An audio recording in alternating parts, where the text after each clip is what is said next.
북한 내부에서는 예. 이제 후계자 이제 김주의 이야기가 강하게 나왔어요. 또 예.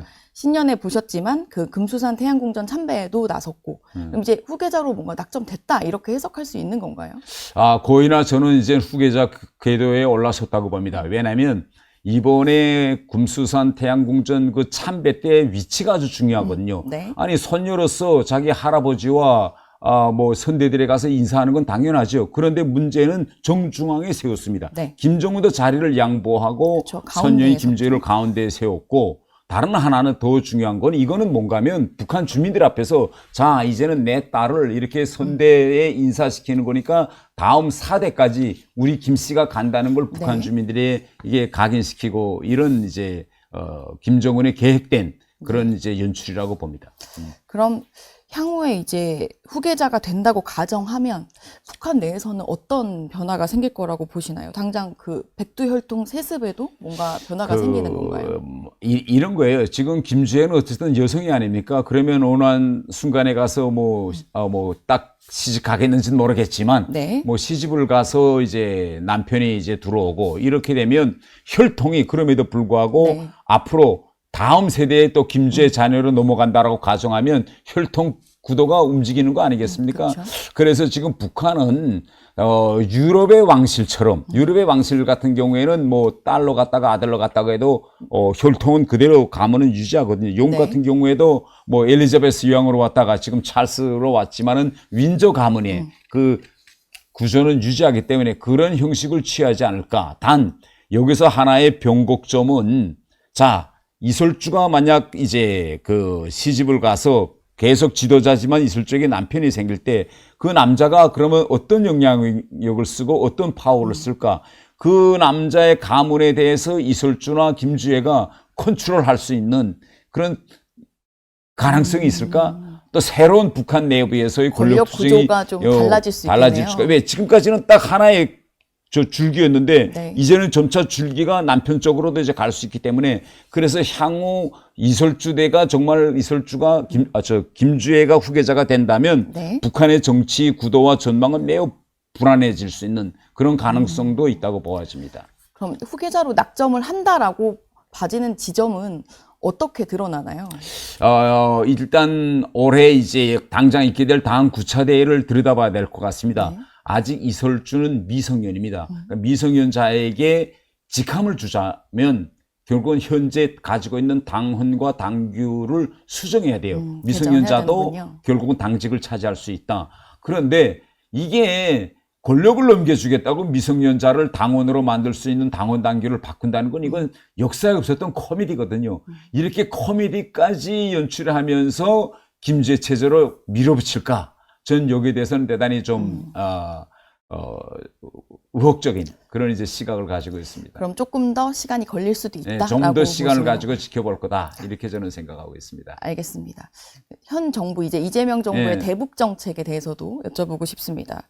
이재명 정부에서는 뭐 잘 아시겠지만 그 노동신문 관련해서 이제 개방을 하는 선택을 했어요. 실제로 뭐 온라인에서 보는 건 아니지만 열람을 할 수 있게 되어 있는데요. 이 부분은 어떻게 보셨어요? 네.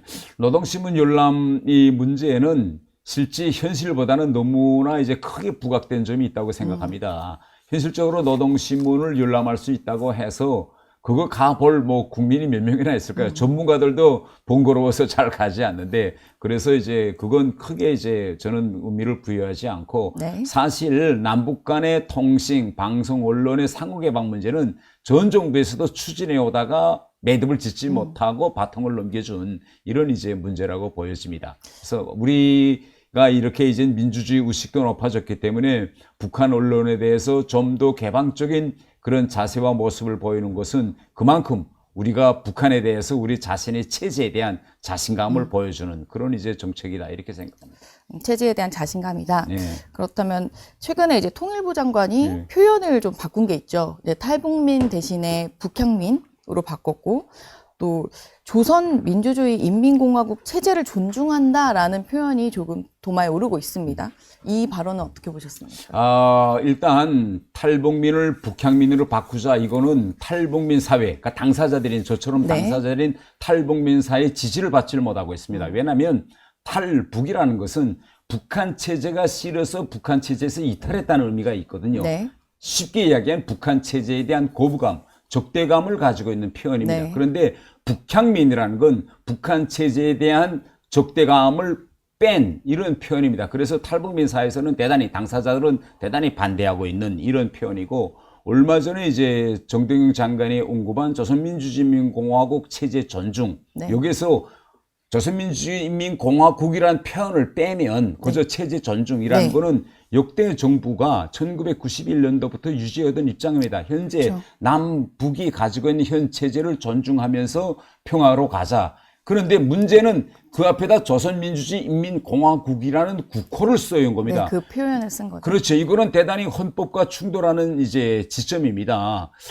물론 의도는 알겠지만 이렇게 북한의 국호를 공식 불러주면서 체제를 가겠다는 건 정동영 장관이 지금까지 언급해온 평화적 두개 국가론의 네, 그렇죠. 두 국가론의. 연장선이죠. 네. 그래서 평화적 두개 국가론은 결국은 김정은이 내놓은 적대적 두개 국가론을 일부 수용하겠다는 의도로 비춰지기 때문에 저는 이거는 장관으로서는 그리 적중한 표현은 아니다. 저는 이렇게 이제 보여집니다. 네, 그럼 이제 마지막으로 짤막하게 오늘 한중 정상회담을 보는 김정은 위원장 그리고 북한의 마음은 어떨까 궁금한 포인트인데. 김정은은 대단히 이제 불편했을 겁니다. 왜냐하면 그래서 이제 미사일도 쐈거든요. 미사일 쏘는 건 이런 겁니다. 한중 정상회담에서 한반도의 평화와 관련한 어떤 합의가 이루어진다고 하더라도 김정은은 거기에 구속되어 있지도 않고 매여 있지도 않을 것이다.